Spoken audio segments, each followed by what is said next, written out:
seen it. Welcome to Talk Law Radio with attorney Todd Marquardt of the Marquardt Law Firm at marquardtlawfirm.com.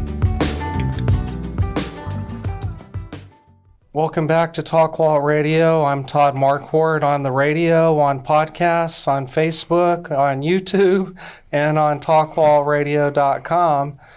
Shannon's the one that's on Instagram. So do you want to talk about what's going on with Instagram today or this week or this month? I like Instagram a little better. I don't know why, but I feel a little... It's probably delusional, but I feel a little bit safer on Instagram.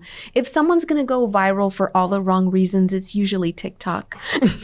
It's not Instagram. But there's grandmas on Instagram, and I know there's other stuff too. Well, maybe that's your audience. Right? Maybe. Yeah, I think so. Embrace that. I was learning a little bit about social media law at this CLE that I was at. And I was telling, because I met a pastor there also, and I was telling him, this is where the people are. They're on social media. So if you claim to love people, because a lot of my friends say, oh, stay away from that. It's bad. This is a very evil thing. Mm-hmm. But if you love people, that's where they are. So you might want to rethink whether you want to be on there or not. Right. I've had people say that too. They're afraid of social media because they say offensive things and they post offensive things. Right. And you don't want to see that. You don't want your kids to be involved in that. Exactly. There's a lot. There's dangers. But it's like when the caveman invented the fire. Mm-hmm. Yeah. I'm sure that he got burned. Right.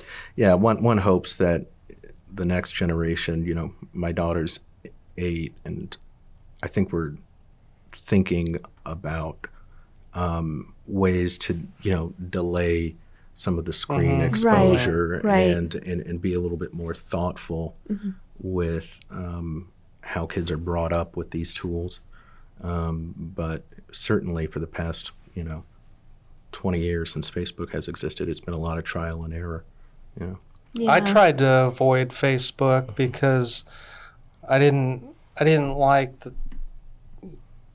just people watching your life. I felt like Facebook was the Truman Show. Right. It's not really like that. It's just that people want to be the Truman. Right. Yeah, and that is kind of, I think, the older school perspective on Facebook. It came out when I was in college, and so at first it was literally just a picture of people's faces. And now right, and so it's quite different. Right. I said, I don't want to see those people. Like, I left high school. See ya. I didn't want to keep in touch with those guys. Right. But if I'm friends with you on Facebook and I went to high school with you, we're still cool, okay?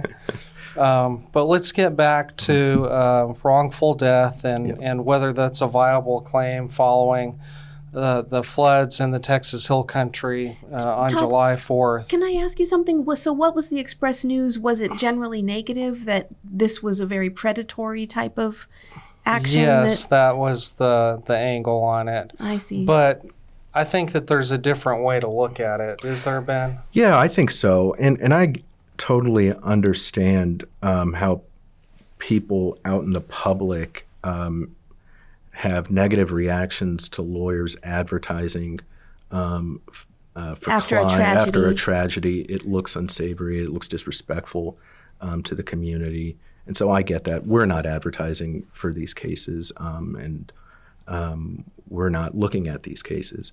And so if there are any lawyers who are considering taking these cases, I would just, advise that everybody proceed cautiously and really zero down on that person's individual case and see if there's any avenue of recovery for that individual person would be my recommendation. That's good advice, I would think. Yeah. So I learned in torts, which is what they call civil lawsuits for damages, that in order to find negligence, there has to be a duty, a breach of that duty, a causation from that breach that causes damages. Is that still the analysis when you look at this type of case? Yeah, that's still the bedrock of any injury or wrongful death case.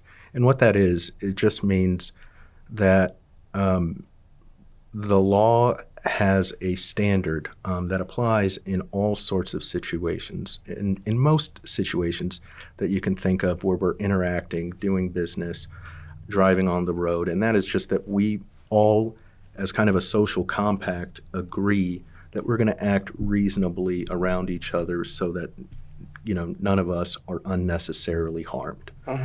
And so when the law can find that I have breached that duty to somebody and I have caused them unnecessary harm that's led to damages, and damages can either be pocketbook expenses or what's now called non-economic damages for like the loss of a limb or something. Pain and suffering. Correct. That it's my responsibility to pay those damages, and that's usually done by way of insurance. Yeah. Okay, so bring that to the situation with a flood. You mentioned some of the different issues where the county has some infrastructure in place. Did they have a duty with regard to the flood to have some type of warning system or to have rivers that don't overflow? Yeah. I don't know. And so that's a good question, Todd. And I think here it's important to distinguish between different kinds of duties, right? Because we can have a moral duty, we can have a political duty to enact good policy. That doesn't mean that we have a legal duty to do those things. And so, for example, you brought up like warning systems. That is a kind of thing that is decided by policymakers, by elected representatives who decide what is the best policy for our community to have related to the river, for example. And so if they decide that we don't need external sirens by the river, no court is going to say that they had a legal duty to do that. And there's a reason for that. It's because in our American system of government, we leave certain decisions to elected representatives. And once they make that decision, we don't really want courts to come in and say, we're holding you accountable because that was a bad decision. That would put the court above the elected policymakers. Separations of powers. Right. And so as it relates to the flood, there's going to be a lot of questions about whether a better warning system would have saved lives. And even if the answer is yes, the failure to adopt a better policy it's going to be very difficult to make a lawsuit work on that basis. Okay, let's quickly shift to the camps. Yeah. You attended a camp in that area, and most of the time there's no floods, and so all the kids have a great time. It shapes their childhood in some way, and everybody's happy. But in this case, there were cabins next to the river, and the river flooded. Just speculating, if there were a camp like that, do they have a duty to not build a cabin next to a river? This is a different situation because, of course, when you drop your kids off to a camp, the agreement is that you're going to take care of my child. You're going to reasonably take care of my child while they're here. And so, yes, the camps do have a duty towards their campers. Bottom line, yes, they do. They have a duty to reasonably keep them safe. And it may turn out that it was unreasonable to put those cabins where they were. I'm not going to hazard a guess on that. That's going to be the subject of expert testimony about where's a safe place to put a cabin.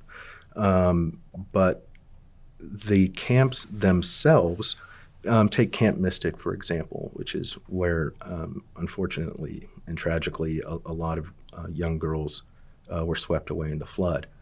That's a Christian camp, that is likely going to come under the protection of the charitable immunity statute. And what that means is that the law treats charitable nonprofits differently when it comes to injury and death claims than it does, for-profit institutions like Walmart. And the reason for that is that we want those charitable institutions to succeed without a whole lot of insurance liability costs mainly. And so there are protections for charitable institutions like Christian camps in situations like this. Okay, quickly, what if there was a waiver of liability? The parents sign off, they say, if anything bad happens, the camp's not responsible. Does that hold water in court? It can. Usually, it depends on the language of the waiver, and sometimes the courts set aside waivers on public policy grounds or construe them strictly for reasons. But yes, the waivers of liability can have effect, and I think the analysis would be whether it is reasonable to read that as covering, where the cabin is going to be placed, because depending on the language, it could cover, things like somebody tripped on a sidewalk or somebody got hit with a baseball or something. Right. But whether it covers like the actual layout of the camp and whether it was a safe design, that's something that somebody would have to look at individually, waiver by waiver. So this is Ben Kemmy. He's a personal injury attorney and wrongful death attorney in San Antonio. If you need to reach him. Yeah, if you need to reach me, our website is at kemmylaw.com. You can reach us at advice@kemmylaw.com or our telephone number, 210-750-1019. And that's Kemmy. Yeah, I always do it for people over the phone. K as in King, E as in Edward, M as in Michael, M as in Michael, Y. Yeah. All right. Shannon, I'm going to give you the last second just to say goodbye. Goodbye.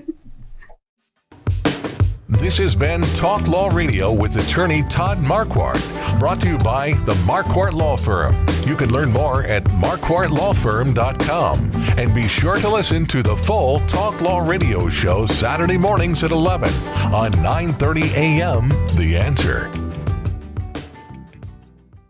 Each week, attorney Todd Marquardt talks about the law. His mission with the Talk Law Radio show and podcast is to help you discover your legal issue blind spots. In the beginning, God had one law. Don't eat from the fruit of that tree. Then came the 10 Commandments. Now we have federal, state, and municipal lawmakers that won't stop creating new laws. Laws that might impact you without you knowing it. Listen to the show and drop a line on Facebook or email host@talklawradio.com and let the host know what you think of the show, the topics you want to hear, and whether you want to be a guest.